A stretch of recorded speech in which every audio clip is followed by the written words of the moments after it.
Hello students, आप सभी का बहुत बहुत स्वागत है आपके अपने यूट्यूब चैनल टीच में।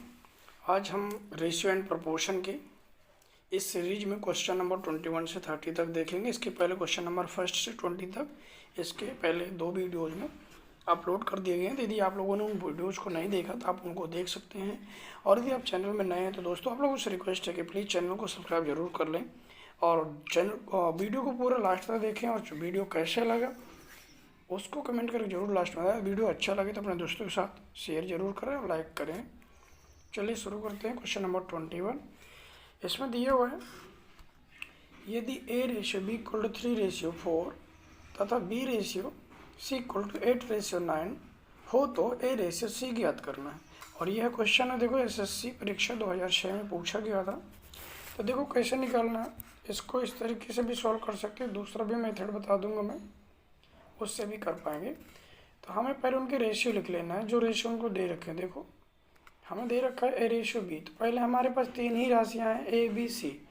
इन 3 राशियों को हम अब पहले लिख लेते हैं, एक यहाँ ए बी और ए सी। ठीक है, तीन राशियों को हम यहाँ पर लिख लेते हैं ए बी सी। अब इनमें हमें ए रेशियो बी दे रखा है 3 रेशियो 4, वो लिख लिया। इसके बाद में बी रेशियो सी दे रखा है 8 रेशियो 9। उसके बाद में करना क्या है, जिसके सामने ब्लैंक रह जाता है, देखो यहाँ पर सी के सामने कुछ नहीं रह जाता था, कुछ यहाँ पर नहीं कहा, तो हम इसी को आगे बढ़ा देते हैं। इसके इधर ये 8 के सामने ये ब्लैंक पड़ा है तो इसको 8 को इधर बढ़ा देंगे। अब इनका आपस में मल्टीप्लाई कर लेंगे, बट हमें क्या देखना है कि हमें तो सिर्फ ए रेशियो सी से मतलब है, तो हम इन दोनों का मल्टीप्लाई करके देख लेंगे, बी को छोड़ देंगे, कोई मतलब नहीं है क्योंकि हमें आंसर निकालना है। तो 8 3 जो 24 हो गया और यहाँ पर से मल्टीप्लाई का 9 4 जो 36 हो जाएगा। और इसको जो है आप डिवाइड कर लेंगे दोनों को। जब दोनों को डिवाइड करेंगे तो आपको ये मिल जाएगी राशि 24 36 राशि मिल गई 24 36 इन दोनों को। और इनको कट कर लिया आपने 12 की टेबल से, 12 2 जो 12 3 जो। तो इस तरीके से ए रेशियो सी हमारा मिल गया 2 रेशियो 3। इसके अलावा दूसरा तरीका ये है कि आप दूसरे तरीके से भी करना चाहें तो आप ऐसे लिख सकते हैं, A ratio B equal to जो दे रखा है 3 रेशियो 4, उसके बाद बी रेशियो सी जो दे रखा है वो दिया हुआ है 8 रेशियो 9। ठीक है, अब इसमें क्या करेंगे आप, उल्टा N, A B C D में उल्टा एन बना करके अब इनको मल्टीप्लाई कर लेना है। 3 8 जा 24 रेशियो लगाएंगे, फिर 8 4 जा 32 एंड 4 9 जा 36। अब हमें चाहिए कौन सा था, हमें केवल इससे ए से और सी से मतलब है। अब इन दोनों को कट कर लेंगे, 12 से कट हो रहा, 12 2 जा 12 3 जा, तो ये 2 रेशियो 3 हमें आंसर मिल जाएगा। क्वेश्चन नंबर 22 इसमें दिया है, यदि A ratio B equal to 3 ratio 4 B ratio C equal to 4 ratio 7 हो तो A ratio B A plus B plus C upon C equal to question mark, उसको फाइंड आउट करना है। ये क्वेश्चन है आपका, देखो होटल मैनेजमेंट के एग्जाम में 2010 में पूछा गया था। तो फिर से हमें वही काम करना है, A ratio B ratio C लिख लेना है। अब ए रेशियो बी दे रखा है 3 रेशियो 4, बी रेशियो सी दे रखा है 4 रेशियो 7। अब देखो 4 के सामने ये जो 4 लिखा है तो हमने इसको बढ़ा के लिखा है आगे, जिसके सामने ब्लैंक होता है उसी के सामने इसको बढ़ा देते हैं। इस 4 को हमने इधर बढ़ा के लिखा है। अब इनका हम मल्टीप्लाई कर रहे हैं, 4 3 जो 12, 4 4 जो 16, 4 7 जो 28। अब देखो हमें क्या निकलना है, ए बी सी तीनों की वैल्यू निकलना है। इनको कट कर ले तो 4 के टेबल से तीनों कट हो रहे हैं, 4 3 जा 4 4 जा 4 7 जा। अब हमें ए बी सी तीनों की वैल्यू मिल गई है, इन्हीं को यहाँ पर रखना है जो हमें यहाँ पर ये दिया गया था। तो यहाँ रखेंगे तो 3 + 4 + 7/7 ऐड कर दिया, 14/7 हो गया। 14 को 7 से कट कर दिया, 2 आंसर हो गया। यही हमें पूछा गया था। नेक्स्ट क्वेश्चन, यदि a इक्वल टू बी इंटू 4/5 तथा b इक्वल टू सी का 5/2 हो तो ए रेशियो सी ज्ञात करना है। चलो इसको भी देखो वैसे कर लेना है, ए रेशियो बी और बी रेशियो सी लिख लेना है। तो ए रेशियो बी दे रखा है यहाँ से देखो b को हम यहाँ अपॉन में लेंगे तो a upon b equal to 4/5 बचेगा, मतलब that means a equal to 4 b equal to 5 हो जाएगा। तो ये a ratio b equal to हो जाएगा 4/5, तो 4/5 यहाँ पर लिख लिया। ठीक, इसके बाद 5 के आगे ब्लैंक पड़ा था तो 5 को हमने बढ़ा लिया c के नीचे। अब यहाँ पर दे रखा है b ratio c equal to 5/2, c यहाँ अपॉन में लाएंगे तो ये हो जाएगा b upon c equal to 5/2, नहीं b इक्वल टू 5 हो जाएगा, c इक्वल टू 2 हो जाएगा। तो यहाँ पर रखेंगे b रेशियो c के लिए 5/2। अब 5 पे आगे यहाँ पर ब्लैंक पड़ा था, 5 को बढ़ा दिया, मल्टीप्लाई कर लेंगे इनको आपस में 20, 25 और 10। ये हमें निकालना क्या a रेशियो c, तो हमें इससे और इससे मतलब है ये 10 से दोनों कट हो रहे हैं तो दोनों कट कर लेंगे, 2/1 हो जाएगा आंसर। नेक्स्ट क्वेश्चन, इसमें दिया है कि यदि a ratio b equal to 3/4, b ratio c equal to 5/7 तथा c ratio d equal to 8/9, तो a रेशियो d ज्ञात करो। इसको भी देखो जिस तरीके से इसने बताया उस तरीके से कर ही सकते हैं, दूसरा भी तरीका मैं बता देता हूँ अभी। तो पहले इससे देख लेते हैं। पहले हमें दे रखा है a रेशियो b, तो a ratio b equal to दे रखा था तो 3/4, तो हम लिख लेंगे 3/4। इसके बाद b रेशियो c दे रखा है तो b रेशियो c दे रखा है 5/7, तो ये यहाँ हमने लिख लिया। इसके बाद में c रेशियो d दे रखा है 8/9, तो इसको हमने यहाँ लिख ले। तो ये हमें दे रखे हैं। इसके अलावा आप देखिए जिसके सामने जो ब्लैंक पड़ा है उसको उसी के सामने बढ़ाते जाते हैं। 7 के सामने ये ब्लैंक पड़ा है, इसके सामने ये ब्लैंक पड़ा है, तो यहाँ पर इसको लिख लेंगे। 8 के सामने इधर ही बढ़ा दिया, इधर कुछ नहीं है, और इस 8 को भी यहाँ पर बढ़ाया। तो इस तरीके से अब इनका मल्टीप्लाई करना है, इन पूरे का मल्टीप्लाई आपस में करना है, और ये कट करके 120, 160, 224, 252 इसका आया। इनको कट कर लेते हैं सभी को, तो देखो 4 से कट कर लिया सभी को, तो 4 से कट करने पर ये 30, 40, 56 एंड 63 आ गया। तो इस तरीके से हमें फाइंड क्या करना है a रेशियो d, तो a तो हमारा 30 है और d 63, ये दोनों 3 से कट रहा है तो 3 से कट कर देंगे, तो ये हो जाएगा 10/21। ठीक है, इन दोनों को हमने कट कर लिया 3 से। अब दूसरा तरीका ये है कि हमें a d पूछा है, मोस्टली देखो ऐसे क्वेश्चन में मोस्टली a d का ही पूछता है, इतनी 3 रेशियो दे करके। तो हमें क्या करना है, इनको लिख लेना है। पहले a रेशियो b वाला लिखना है, तो 3/4। इसके बाद b रेशियो c लिखना है, तो जो दे रखा था यहाँ पर 5/7 यानी 5/7। फिर c रेशियो दे रखा था 8/9, तो 8/9। अब इनको देखो कट करना है 3 से, ये देखो 3 टाइम में कट जाएगा, और ये 4 से 2 टाइम में इसे कट कर देना है। अब कोई किसी से नहीं कटने वाला, तो ऊपर का मल्टीप्लाई ऊपर कर देंगे, तो ये हो जाएगा हमारा a के लिए, यानी 5 2 10, और नीचे 7 3 21 हो जाएगा। इस तरीके से देखो वही आंसर आपको मिल गया। तो आप ऐसे भी कर सकते हैं और इसके अनुसार भी कर सकते हैं। नेक्स्ट क्वेश्चन,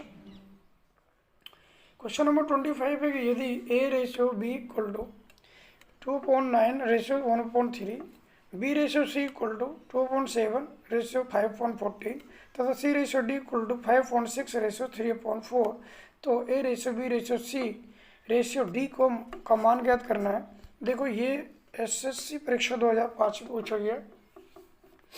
अब इनको देखो जो दे रखा है उनको लिख लेंगे। a ratio b equal to दे रखा है 2.9 रेशियो 3/1/3। अब इन दोनों को हमें क्रॉस मल्टीप्लाई कर लेना है, इसको इधर इसको इधर। 3 2 6, 9 1 9, तो 6/9, 3 से कट रहा है, दोनों कट कर ले तो 2/3 हो गए। इस तरह b रेशियो c के लिए क्या करना है 2.7 5 1 14, क्रॉस मल्टीप्लाई करो तो 14 2 28, 7 5 35, कट कर लिया इसको 7 से, तो 4/5 आ गया। c रेशियो d के लिए 5.6 रेशियो 3/4 दे रखा है, क्रॉस मल्टीप्लाई करेंगे तो ये हो गया 5 4 5 26 3 18। अब ये इन दोनों को कट कर लेंगे 2 से, तो 10 9 हो गया। अब हमें ये पूरा प्राप्त हो गया। इसके बाद हमें क्या करना है, हमें पूछा गया पूरा सबका रेशियो, तो सबका मल्टीप्लाई करके देखो। अब इन्हीं ये जो रेशियो हमें मिले हैं यहाँ पर, इनको ही हमें यहाँ लिख लेना है a ratio b ratio c ratio d में। तो चलो देखते हैं, तो यहाँ पर लिख लेना है तो A/B = 2/3 निकाला था, तो वो लिख लिया यहाँ पर। और उसका B/C = 4/5, तो 4/5 लिख लिया। अब C/D निकाला 10/9, 10/9 लिख लिया। अब देखो जिसके सामने जो ब्लैंक पड़ा वहाँ पर उसको बढ़ाते जाते हैं। ये ब्लैंक पड़ा है, 5 के आगे ये ब्लैंक है, 4 के पीछे इधर ये ब्लैंक है। इधर देखें तो ये 10 को इधर बढ़ा देते हैं यहाँ पर। अब इनका मल्टीप्लाई करना है, सबको इनका मल्टीप्लाई करना है। अभी मल्टीप्लाई करके हमें मिल गया 16, 24, 30, 27। यही रेशियो पूछा गया था हमसे कि इनका ये रेशियो बताओ, तो ये ABCD ये रेशियो है, सारे निकल के आ गए। ठीक है, तो नेक्स्ट क्वेश्चन नंबर 26 में दिया है 16 तथा 24 का तृतीय अनुपाती ज्ञात करना है। तो तृतीय अनुपाती ज्ञात करने का जो फॉर्मूला है, सूत्र जिसे कह सकते हैं, उसको वो होता है, ये तृतीय अनुपाती बराबर होता है B² तो B² यानी ये पहला नंबर A होता है, दूसरा B, तो B² 24 × 24 कर लिया, A में कर दिया, कट कर लिया इसको दोनों को, और 8 से यदि कट करोगे तो 3 टाइम, ये 2 टाइम, फिर 2 से 12 टाइम ये कट जाएगा, 12 3 36 आंसर हो तृतीय अनुपाती। इस तरीके से निकाल लेते हैं, जब भी राशि दे रखी हो तो B² से तृतीय अनुपाती निकालते हैं। चलिए देखिए नेक्स्ट में 3/7 के प्रत्येक पद में छोटी छोटी संख्या कौन सी संख्या जोड़ें कि नई संख्या 3/4 के अनुपात में हो जाए। देखो जब भी कभी ऐसे पूछता है तो आप लोगों को हमेशा ध्यान देना है कि उसको हम अपॉन में लिखते हैं। जब 2 रेशियो दे रखे होते तो अपॉन में लेके चलते हैं। तो 3/5 दे रखा है यहाँ पर, ये बराबर 3/4 हो जाता है। कब होता है? जब उसमें दोनों में कोई सेम नंबर जोड़ा जाता है। हमें नहीं पता, क्लियर मान लेते हैं कि 3/5 में हमने ए दोनों में जोड़ दिया तो = 3/4 हो जाता है। अब इनको क्रॉस मल्टीप्लाई करेंगे, क्रॉस मल्टीप्लाई करके हमें प्राप्त होता है 12 + 4a, यानी 4 का मल्टीप्लाई 3 से, 4 का a से, तो 4 3 = 12, 4 1 4 a से, 4 1 1 4 हो जाएगा a, 3 5 15 और 3 का a से मल्टीप्लाई। अब देखो 12 को यहाँ ट्रांसफर करेंगे तो 15 में से 12 माइनस हो जाएगा, 3 बचेगा, 3a यहाँ आएगा तो 4 से 3 माइनस हो जाएगा तो 1 बचेगा, यानी a = 3 हो गया। अभी यही पता करना था क्या जोड़ने से वो इस तरह हो जाएगा, तो आंसर उसका हो गया a = 3। 3 दोनों में ऐड कर देंगे तो 3/4 हो जाएगा। नेक्स्ट क्वेश्चन, दो संख्याएं 1/3 के अनुपात में है, यदि इनका योगफल 240 हो तो इनका अंतर कितना है, तो इसको ज्ञात करना है। तो सबसे पहले देखो रेशियो के अनुसार उसको हम निकाल के देख लेते हैं। तो यहाँ पर पहला दूसरा दोनों संख्याएं हैं, इनका रेशियो दे रखा है 1/3, इन दोनों को जोड़ लेते हैं। जोड़ करके क्या 4 हो जाएगा, 4a = दे रखा है, दोनों का योगफल बताया कि 240 है, 4 से कट कर लेंगे तो ये 60 टाइम में कट जाएगा। अब हमें पूछा क्या है, दोनों संख्याओं का अंतर पूछा है। तो दोनों संख्या यहाँ पर देखो, दोनों का अंतर क्या है, 3 में से 1 घटा लेंगे 2 बचेगा, तो 2a हो गया, 2 से मल्टीप्लाई 60 कर दो तो ये हो जाएगा 120, दोनों का अंतर 120 हो जाएगा। ठीक है, दोनों का अंतर पूछता है तो इन अनुपातों का, रेशियो का अंतर निकाल लो, और जो a की वैल्यू यहाँ पर निकाल पाते हो उसका मल्टीप्लाई कर दो। ठीक है, ये आंसर हो जाएगा। नेक्स्ट क्वेश्चन,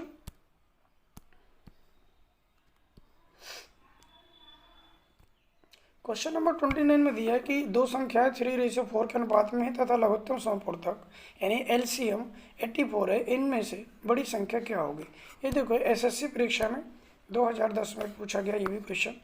देखिए दोनों का रेशियो दे रखा है यहाँ पर, तो दिया हुआ है 1/3/4 यहाँ पर दे दिया गया था। अब इसके बाद दोनों का योगफल उसने कहा था, मल्टीप्लाई करने पर दोनों का गुणनफल बताया है, LCM तो LCM, तो मान लो एक संख्या 3a है, दूसरी जब 4a है, LCM निकालना होता है तो क्या हम दोनों का जो कॉमन फैक्टर होता है उसको एक बार ले लेते हैं, और जो दोनों कॉमन नहीं होता, अलग अलग होते हैं, उनको दोनों सबका मल्टीप्लाई करके रख लेते हैं। 12a हो गया। अब 12a = 84 यहाँ पर दे रखा है, 12 से कट कर दोगे तो 7 हो जाएगा, a = 7 हो गया।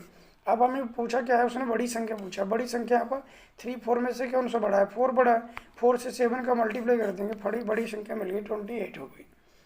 Next question, question number 30।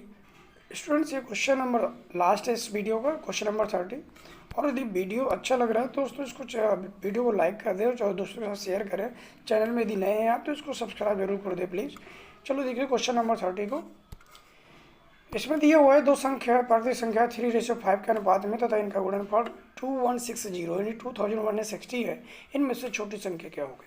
ये देखो परीक्षा SSC 2010 में पूछा गया था। क्वेश्चन नंबर देखो, इनका रेशियो दे रखा है 3:5। रेशनल समनी गुणनफल कहता है तो दोनों का मल्टीप्लाई कर लेंगे, ठीक है। लेकिन हम जब मानते 3a 5a नंबर होगा तो 15a² हो जाएगा। 15a², 15 से इसको कट करोगे 2160 को तो 144 टाइम कट जाएगा। अब 144 कट तो गया, लेकिन अब ये आगे a² इक्वल टू, ये a² इक्वल टू हो गया 144। तो वह 144 का स्क्वायर रूट निकालना है तो इसलिए ये आ जाएगा 12।